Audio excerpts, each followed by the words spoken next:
BEd के सभी students का यूनिट 4 में स्वागत है। तो आज हम एक बहुत ही इंटरेस्टिंग और सच कहूं तो बहुत ज़रूरी टॉपिक शुरू करने वाले हैं, पर्सनालिटी की साइकोलॉजी।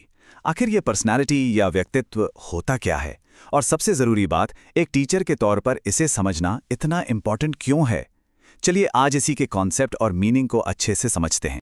सबसे पहले आइए ये देखते हैं कि ये जो शब्द है पर्सनालिटी, ये आया कहाँ से। इसकी जड़ें आप जानते हैं बहुत दिलचस्प हैं।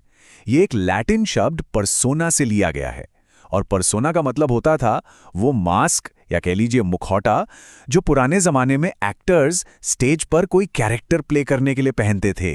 तो अब यहीं से एक बहुत इंटरेस्टिंग सवाल उठता है, अगर इसका मतलब मास्क है तो क्या हमारी पर्सनैलिटी भी बस एक बाहरी दिखावा है, एक मुखौटा है जो हम दुनिया को दिखाते हैं, या फिर साइकोलॉजी इससे कुछ ज्यादा, कुछ गहरा मानती है?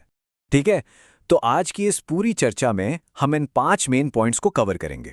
इससे आपको ये टॉपिक समझने में तो आसानी होगी ही, साथ ही एग्जाम के लिए भी आपकी तैयारी अच्छी हो जाएगी।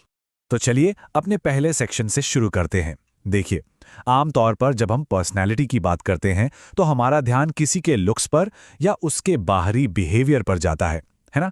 लेकिन साइकोलॉजी का नजरिया इससे कहीं ज्यादा गहरा है। आइए समझते हैं कि कैसे।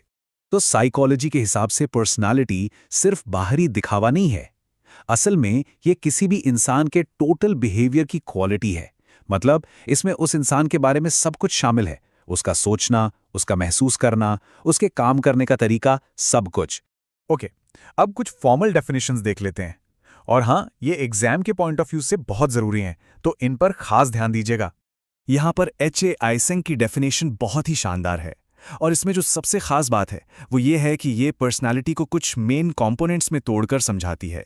ये सिर्फ बाहरी अपीयरेंस की बात नहीं है, बल्कि एक बहुत ही गहरे और ऑर्गेनाइज स्ट्रक्चर की बात है। तो आइसेंग ने पर्सनालिटी के ये 4 पिलर्स बताए हैं। पहला है कैरेक्टर, यानी हमारी विल पावर। दूसरा है टेम्परामेंट, यानी हमारा इमोशनल नेचर या स्वभाव। तीसरा है इंटेलेक्ट, मतलब हमारी इंटेलिजेंस या सोचने समझने की शक्ति। और चौथा है फिजिक, यानी हमारी बॉडी का स्ट्रक्चर।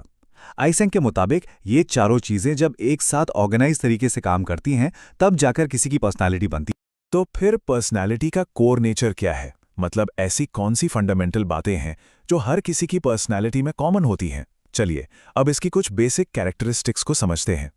तो यहाँ सबसे जरूरी बात यह है कि पर्सनालिटी बस कुछ ट्रेट्स का रैंडम कलेक्शन नहीं है। नहीं, ये हर इंसान के लिए यूनिक और स्पेसिफिक होती है।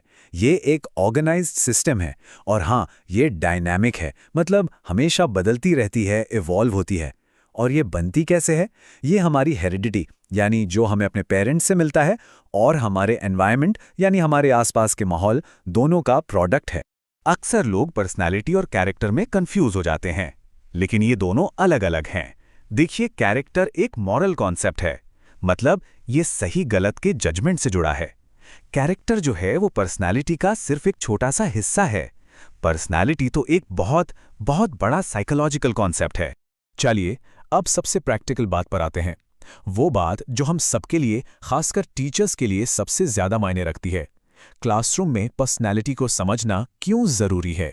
सोचिए जरा, एक फ्यूचर टीचर के तौर पर क्लास में इतने सारे अलग अलग तरह के बच्चों की पर्सनालिटी को समझने में टाइम क्यों देना चाहिए? इसका हमारी टीचिंग पर आखिर क्या असर पड़ेगा?